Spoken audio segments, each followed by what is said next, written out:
नमस्कार मित्रांनो, तुम्ही स्टुडंट्स आहात किंवा कोडिंग शिकत आहात किंवा आय टी इंडस्ट्रीमध्ये डेव्हलपर म्हणून काम करत असाल तर हा व्हिडिओ तुमच्यासाठी आहे.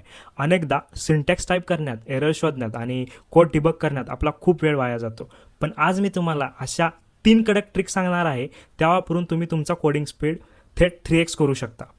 पहिली ट्रिक, सिंटॅक्स मॅन्युअली टाईप करणं बंद करा. तुमच्या व्हीएस कोडमध्ये गिटहब कोपायलट किंवा कर्सर AI सारखे टूल्स वापरा. हे टूल्स तुमच्या लॉजिकनुसार पुढच्या हजारो लाईन्स एका सेकंदात प्रेडिक्ट करतात. दुसरी ट्रिक, कीबोर्ड शॉर्टकट्सचे मास्टर बना. माऊसचा वापर जेवढा कमी कराल तितकाच स्पीड वाढेल. फॉर एक्झाम्पल, एकाच वेळी अनेक लाईन्स एडिट करण्यासाठी Alt+क्लिक वापरा किंवा एखादी लाईन वर खाली करण्यासाठी Alt+अप और Alt+डाऊन ॲरोचा वापर करा. हे छोटे शॉर्टकट्स तुमचा तासांचा वेळ वाचवतात. तिसरी आणि सर्वात महत्त्वाची ट्रिक, आता एरर्स आल्यावरती गुगलवर जाऊन किंवा ओवरस्टॅक फ्लोवर शोधत बसू नका.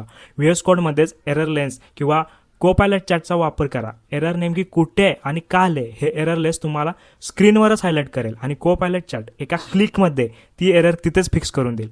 मित्रांनो, आजच्या मार्केटमध्ये स्मार्ट वर्क करणाऱ्या डेव्हलपरची डिमांड खूप वाढली आहे. सॉफ्टवेअर इंजिनिअरिंगची आणि IT करिअरचे असेच कडक आणि प्रॅक्टिकल सल्ले मराठी भाषेत मिळवण्यासाठी आपल्या युअर टेक बडीला आत्ताच फॉलो करा. तुमची आवडती कोडिंग ट्रिक कोणती आहे खाली कमेंट करून नक्की सांगा आणि हा युजफुल व्हिडिओ तुमच्या सर्व कोडिंग करणाऱ्या मित्रांना आत्ताच शेअर करा.